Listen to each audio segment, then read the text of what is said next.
Welcome to Autocad tutorial number 120. Inspection dimension option பற்றி பார்க்கலாம். Okay, எப்படி ஆக்சஸ் பண்ணலாம் அப்படின்னா கமெண்டில் டிம் இன்ஸ்பெக்ட் அப்படின்ட்டு டைப் பண்ணிட்டு என்டர் கொடுங்க. அப்படி இல்லை டைமென்ஷன் டூலில் இந்த சிம்பிளை கிளிக் பண்ணுங்கள். அப்படி இல்லை மெனு பாரில் டைமென்ஷனில் போய்ட்டு இன்ஸ்பெக்ஷன் அப்படின்ட்டு கொடுங்க. ஓகே, இந்த கமெண்ட் எதுக்கு யூஸ் ஆகுது அப்படின்றத பார்த்துடலாம். எக்ஸாம்பிள், ஒரு பார்ட் தயாரிக்கிற கம்பெனி எடுத்துக்கங்க. அதில் ஒரு டிசைன் கம்பெனி இருக்கும், ப்ரொடக்ஷன் கம்பெனி இருக்கும், குவாலிட்டி கம்பெனி இருக்கும். டிசைனில் இந்த டிசைன் அதாவது இந்த டைமென்ஷனில் தான் இருக்கணும் அப்படின்ட்டு கொடுத்துருவாங்க. ப்ரொடக்ஷனில் அதை க்ரியேட் பண்ணுவாங்க, குவாலிட்டியில் செக் பண்ணுவாங்க. இப்போ குவாலிட்டியில் செக் பண்ணும்போது அந்த பார்ட் ரிஜெக்ஷனா, ஸ்க்ராப்பா, இல்லை ரீஒர்க்கா, இல்லை என்ன ப்ராப்ளம் அப்படின்றத ஒரு ரிப்போர்ட் மாதிரி போட்டு காமிப்பாங்க. அந்த காமிக்கிற ரிப்போர்ட் மாதிரி தான் இந்த டைமென்ஷன் இன்ஸ்பெக்ஷன் அப்படின்ற கமாண்டும்.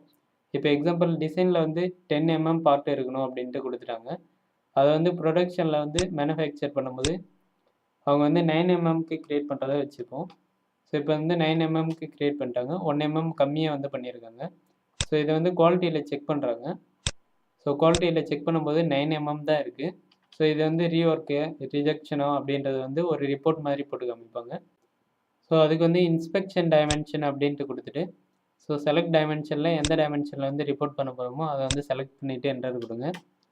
இப்போ அடுத்து ரிப்போர்ட்டோட டிசைன் எப்படி இருக்கணும், ஷேப் ரவுண்ட் ஷேப்பில் இருக்கணுமா, இல்லை ஆங்குலர் இருக்கணுமா, இல்லை டெக்ஸ்ட் மட்டும் இருக்கணுமான்றதை கொடுத்துக்கலாம். எக்ஸாம்பிள் ஆங்குலர் கொடுத்துட்டேன்.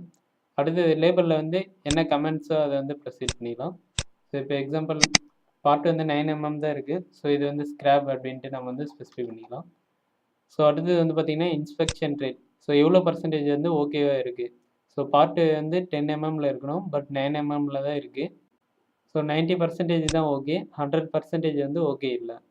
அப்படி ஓகே கொடுத்துட்டோம்னா நமக்கு அது க்ரியேட் ஆகிடும்.